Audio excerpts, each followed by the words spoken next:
Welcome to today's podcast. My name is Carl Smith. I'm the business owner and coach at Concept Fitness Consultancy. The intention of these podcasts has been to deliver around about a 20-minute interview with a trainer that has been doing it for years, and hopefully we get some insights in terms of how they have managed their to grow their business, to start their business, and any other questions that sort of come up along the way. So today's guest is Jason Diprose. Now, I've known Jason for a lot of years now. Jason was started as a PT when I was a general manager in a club. I want to say probably 10, 12 years ago, maybe more. 10, it was 10. Was it 10?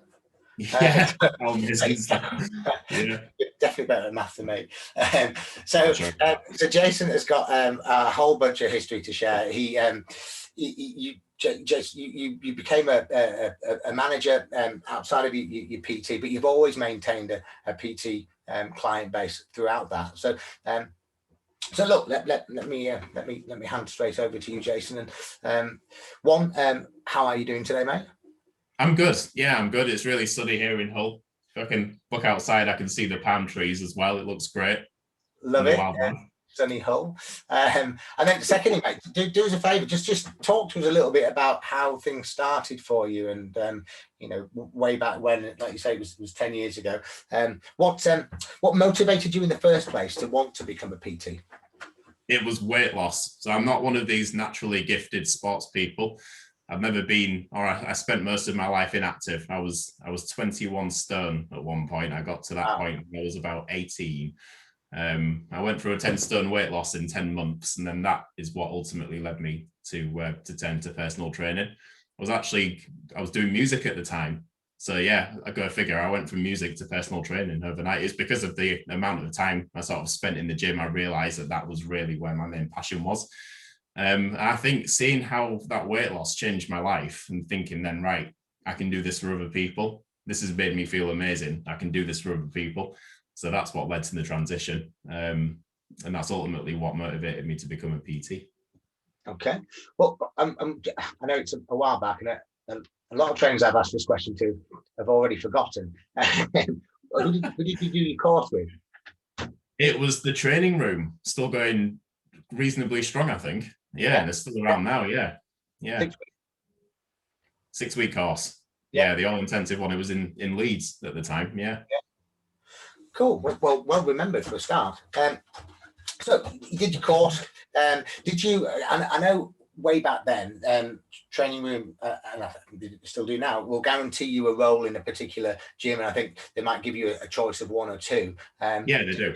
Did you go straight into your PT career from doing your course, or did you wait about a bit to I feel like there was a gap. I don't think it was long. I feel like after I completed my course, I feel like I'd actually landed at Fitness First within 3 weeks to a month.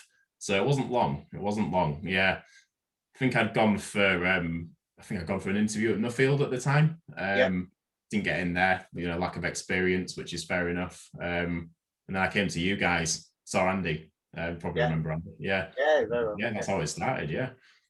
Okay, so and that I don't think it's a story too dissimilar than a lot of trainers now, that you finish your course and you start straight away.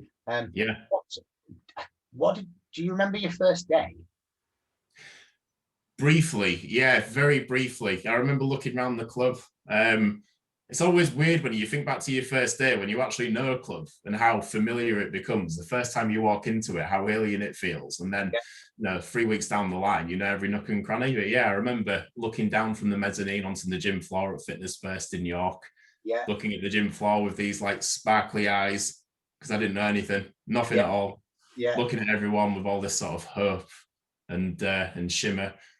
And yeah, I love the environment. I mean, I'd loved gyms for quite a while by then already, just because I'd spent so much time in them throughout the whole weight loss journey. But yeah, it was really weird for me because that was the first time I'd been to a commercial gym in my life. I'm from Bridlington, so I'm not sure if you know anything about Bridlington, but it's quite a sheltered place.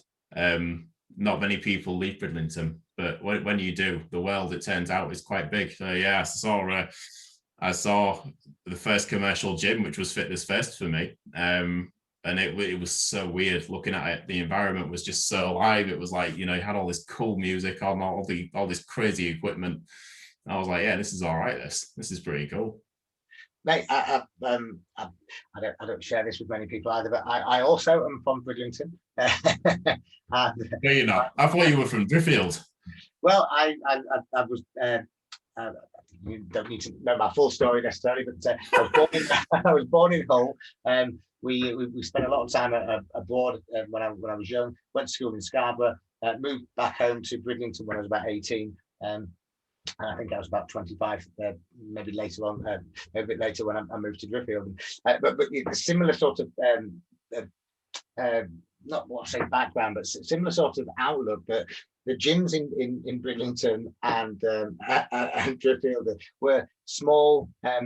My gym was called the Sweatshop, so the Sweatshop. That might give you a clue in terms of the you know. And let me not disrespect that the gym. It was a great gym. I love training there. But when I same as you, when I went to Fitness First in York for that first time and looked over that mezzanine and saw the oak cabinets when you were in the changing room, this was a new thing for me. This was like, I was like, why would anybody train anywhere else? This is why I tried my hand at personal training in the Sweatshop with a membership base of maybe 300.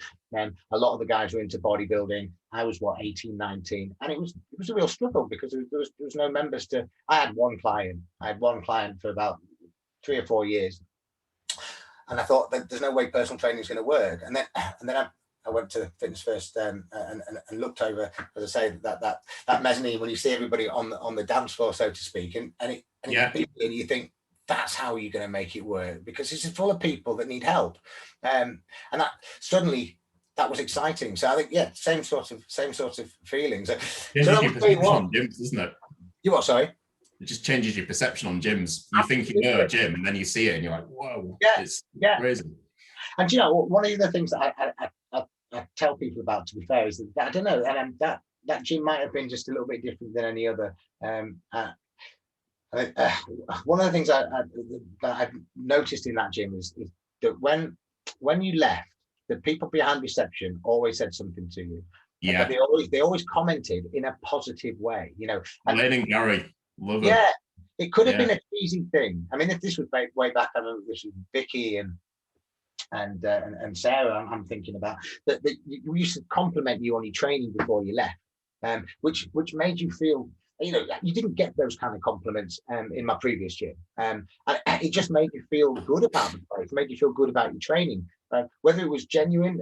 You know, I'm sure it was, but it was kind of a level of service that, that's probably what made that a different, you know, a whole different monster, I suppose, that from a bodybuilding gym to a commercial gym, and the service element that offered, you know, and I still don't think you see that in a whole bunch of gyms nowadays.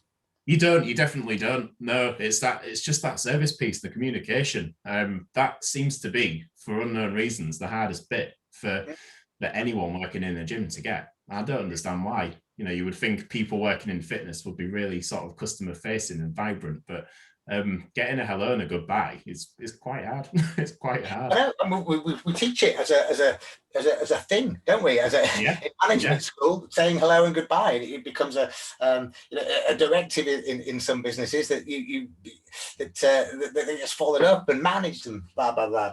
But anyway, on your first day, did your thoughts on that day turn out to be real, or were you way for off? Me, weirdly for me, they did.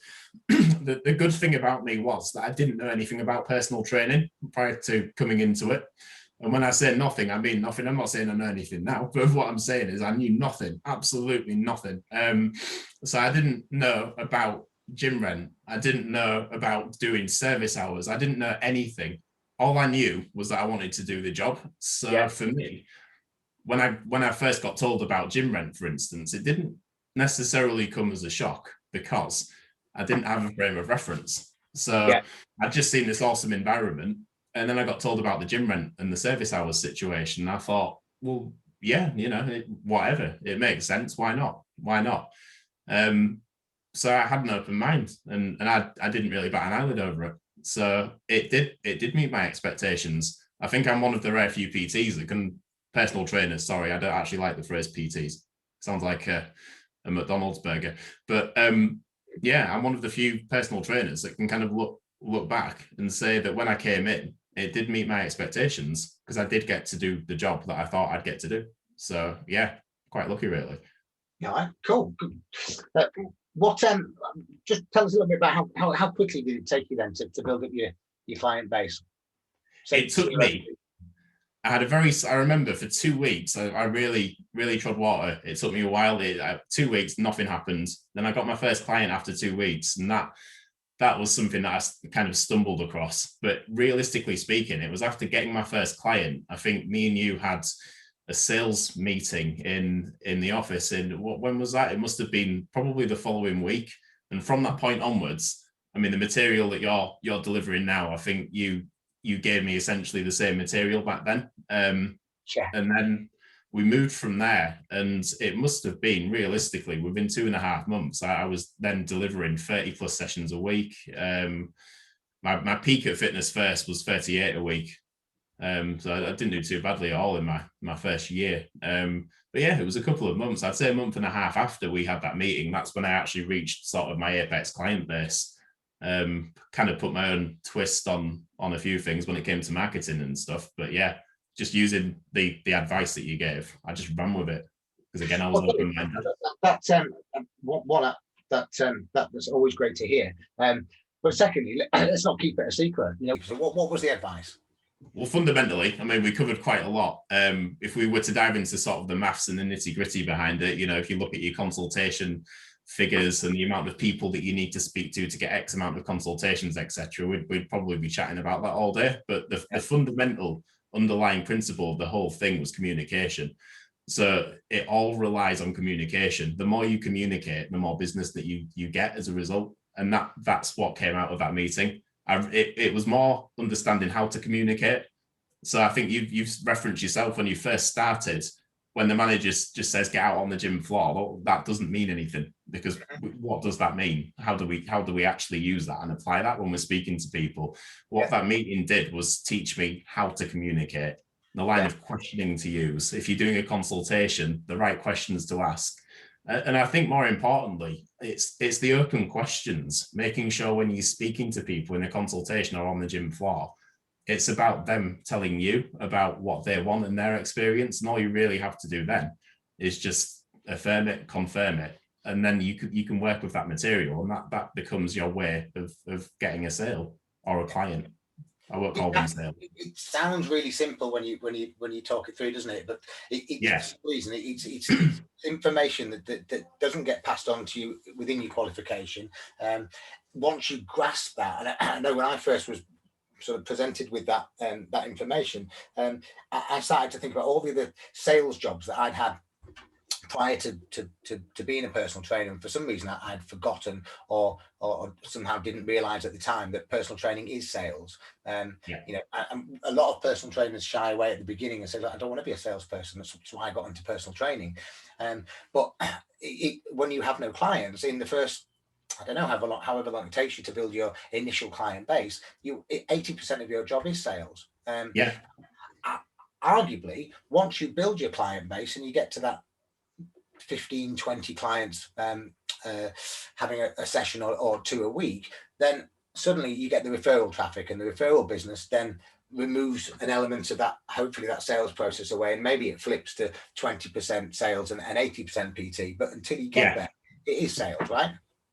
Absolutely. The first 3 to 6 months for most guys, I'd say, is purely sales, and should be. Yeah. Well, cool. Well, look, I'm going to start to drop that kind of information into this group over the coming weeks. So if anybody's interested in any particular topics or whatever, then give us a shout. But for you, Jason, what was what would be the one piece of advice that you would offer to a new trainer getting started right now?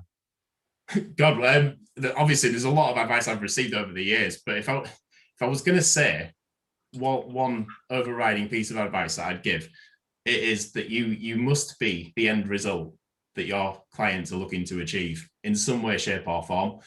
I don't mean any disrespect to people holding the qualification in general, but whoever told 90% of gym goers that they could and should be personal trainers probably wants shooting, because a lot of the people with the qualification don't want to be personal trainers. They like training. They like training, and they decide that they can, maybe do it for a job. I don't know if they think they can do it for a job. I'm not sure what they're thinking. But to be a personal trainer, you've got to really think about what it is that you are doing there as your job. And you've got to be good at something. You have to be unique in some way, shape, or form. Physically, whether you're an incredible long distance runner or whether you're incredibly strong and you like doing powerlifting, whatever it is, you've got to be good at something. So in some way, shape, or form, you must embody the end result that your clients are looking for. You can't just like training a bit, because their mates like training a bit as well. They'll just go and ask their mates for advice. You need to be in some way, shape, or form elite. You've got to really adopt and digest the job role, and you've got to really be some kind of role model. You can't just be an average gym goer. Remember what you are. You're a personal trainer. People are looking to you for advice on how to get their dream bodies or their dream level of fitness. If you don't in some way, shape, or form have that, then how can you expect anyone to listen to you? Well, now more than ever, there are I think I was talking to somebody the other day. They said there's about 540 training academies, PT training academies in the UK. If each one of those was delivering or qualifying, let's say 10 graduates a month, then you're talking about 5,000 qualified personal trainers hitting the industry month in, month out, over a 12-month period. For easy math, and we times it by 10, that's over 50,000 trainers qualified in this country alone. So you need to stand out. Yeah, absolutely. I think people now think it's harder than ever because of the oversaturation, but I actually think it's easier than ever. I see a lot of, I'm not going to lie, I see a lot of dead weight in gyms when it comes to personal trainers. They're not doing anything. They're not doing anything to generate business. And by not doing anything, I mean nothing. You'll see them sat behind a reception desk. They don't talk to members. They don't do anything. All you need to do is something in this climate, and actually you'll stand out from the rest. I actually think it's easier than ever for someone who can be bothered to succeed as a personal trainer, because there are so many bad examples of how to do it. In a lot of ways, you can really stand out. It's easier to stand out now than it has been ever. One of my favorite, in fact, forget my favorite lead generation technique. What was your favorite, or your favorite lead generation technique? My favorite lead generation technique was to staple a picture of my abs to the front of my uniform. And then a picture, actually, it was a picture of me before when I was overweight, and a picture of me topless on the back of my uniform. And I literally marched around the gym asking people if they needed help with their training, if they were achieving their goals, if they were getting to where they wanted to get to. I was quite laid back about it. Mm-hmm. And I think just because of the pictures alone, because it makes such a statement. I mean, the first thing people are going to think is, who the hell is this guy and who does he think he is, firstly? The second thing is, people looked at me and I looked about 12, so they probably felt a bit sorry for me and thought, I'm going to give this kid a chance and throw him a bone and I'll talk to him. That's how I pulled my girlfriend, by the way. But people just, you can't not notice that. You can't not notice that. It looks weird too. I mean, A4 pictures tacked to you. You look at that and it's just like, what is this? What is this? Who are you? Straight away. I remember you doing it. I remember asking, I think when I first saw you doing it, I probably stood behind reception myself as general manager at the time, asking Elaine or Gary, I think, what's he doing? What's he doing? But what I saw was I've never seen a trainer in my club at that time build up their business so quickly. And it was literally because you found yourself an interesting way to communicate with people on the gym floor, and more importantly, I suppose, you walk the floor with a purpose, because there's one thing getting noticed, but then once you are noticed, it's not just that, hi, how are you doing? You book somebody in for an appointment, which then gives you an opportunity to get to know them effectively, then get to present your prices and hopefully get them as a client. So that made you stand out. So yeah, one of my favorite lead generation techniques was taking the dumbbells off the rack, cleaning them all down and putting them back on again. And I remember people saying to me, what are you doing that for? Nobody does that. Primarily it gave me a reason to stand on the gym floor with a purpose, so that I didn't look awkward, and talk to people. Yeah, absolutely. So I think your technique, whether I tell you what, I've not seen it adopted by anybody else since, but it absolutely worked. So okay, so that was you. What about advice on qualifications? So there's a lot of PTs will come out obviously with their level 2 and the level 3. What about right now as well, specifically? Is there a particular qualification you think is worth having as a PT? I see level 4 banded about quite a bit. Nutrition, everyone thinks you're a nutritionist if you're a PT. What would you recommend?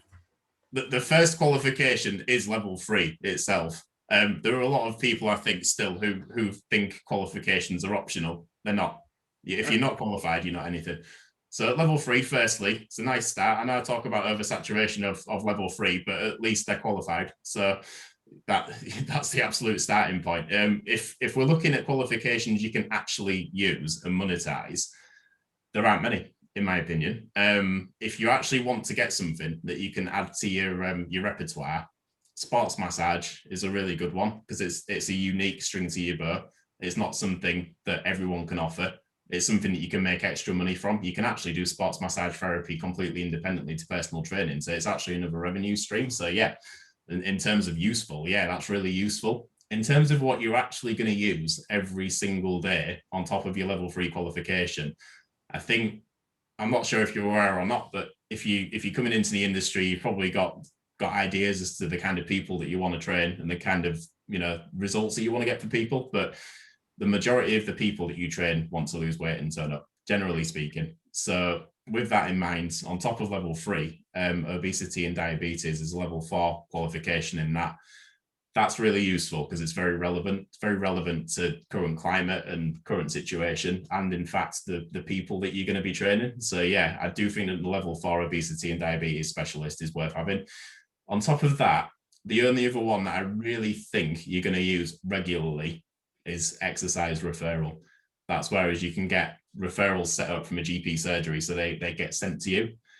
It's not going to be something that gets used that often, but it could actually generate you money that you wouldn't have got elsewhere just through GPs sending people to you. So yeah, they're the only qualifications on top of level 3 that I would probably really say are worth their salt. Some of the others are cool. I mean, it's strength and conditioning. If you're into strength training and you want to set yourself up as a strength and conditioning expert, then yeah, just for the sheer hell of it, because it's so interesting, why not? Yeah, go and get it. But if you want to know what is actually useful, the qualifications I've just said are probably the most useful. Okay, useful. I've got one final question, which might, I don't know, it might take us 10 minutes to discuss. But what are your thoughts about online PT? Obviously, with what's happened over the last number of months now, we have seen a real surge in online PT, because there really has been no other way to deliver personal training. Yes, of course, we can still deliver one-to-one outside. Yeah, but it's cold. It is cold. Yeah. Obviously, there's online PT isn't necessarily Zoom PT, although no. It can be. But I'm interested to know what your thoughts are. Online PT is better than no PT at all. So if it's going to allow you to train your clients and allow them to progress, then absolutely, yeah, go for it. It's worth it. I guess for the same reasons that I struggle with delivering classes, I'm not a class instructor. I'm not a GX instructor, would never claim to be. I really value the one-to-one connection with a client. That's when I'm at my best. So I like tapping in to the person. That's tapping into, not tapping. So it allows me to get the most out of them. I struggle with the idea of screen-based PTing because for me, I can't get that same personal connection. I am an absolute perfectionist when it comes to session delivery as well. When I'm in the gym, that's my home. You know, I'm about town with my tools and I'm loving it and I've got everything I need. And I can't necessarily do that if I'm doing an online PT session. Obviously, you can plan around the equipment that you've got. Same as if you're doing it outside, you can still plan a really effective session. It is still effective. There is no reason on earth why you cannot continue to get your clients the results that they want. You know, I'm doing outside PT at the moment. Probably shouldn't tell them that I don't enjoy training them outside. I'm not gonna, don't worry. But yeah, I just don't enjoy it as much. It isn't where I feel at home. I feel at home in person in the gym, one-to-one. But like I said, it is effective. You can get the results. There's no reason why not. It is better than not PTing them at all. It's still an effective service. You can still be the same you. You can still give them the same input. I know it's a little harder to check form and things like that, but you can still do it effectively. So yeah, while it is effective, it isn't my preference. That's really the best way I can put it. I think you make a good point. I think from certainly from my research over the last 6-7 months, online PT is a different beast altogether in terms of one, you delivering it, and two, what it looks like for the end user. But if you're the type of person that enjoys being in the gym, enjoys that environment, enjoys that face-to-face connection, then that's your thing. Online PT is something completely different in terms of how you deliver it and the amount of time you may be sat in a chair potentially. Creating programs, creating content, etc. It's a different thing. So different things suit different people. Absolutely. I think there's a future. And actually, I will ask you a final question just to understand what you're thinking in terms of what this is going to look like once we get out of lockdown. Are we going to see a surge? Do you think there'll be a place for a hybrid model of PT where you maybe all PTs coming up from level 3 start to try to grow two arms of the businesses, so you've got a bit of an online offering and you've got face-to-face, or are we just going to go back to normal? What do you think? What do you think? Let's say hypothetically, I'm not a fortune teller, but let's say, for example, April the 1st is when we get to open up the gyms. What do you think that's going to look like? It'll be the busiest period that I think the fitness industry's ever seen. It'll be any crazy January boom we've ever had, or any student boom. I think people are quite conscious now that this is probably the last lockdown. You've seen a lot of cancellations, actually, weirdly enough, in lockdown 3 versus the others. I think people have kind of thought, right, kind of sick of this happening now. The gyms are opening and closing all the time, so I'm gonna put my membership on hold, and then when this is over, it's time to come back. And I think the stats the other day I read were 80% of people now are interested in training in a gym, apparently. Don't know how accurate that is, but if that is true, if you combine it with the number of people that have also probably cancelled and put it on hold until we come back, you're going to see this massive wave of members come through. It will be insane, absolutely insane. So I think regardless of how many different avenues you've got to your business, the fundamental thing here is that if you can master your ability to communicate, you're going to have more material to work with than ever before, in person, certainly. And actually, you should always try and have some sort of social media presence. There was a question actually looking over. It was about what, if you could get told anything before you started, a bit of advice, what would it be? And mine would definitely be that you should have more of a social media presence, because I never had one. I never had one. In all my time as a PT, I didn't do social media. I'm lucky, really, but yeah, I didn't use it.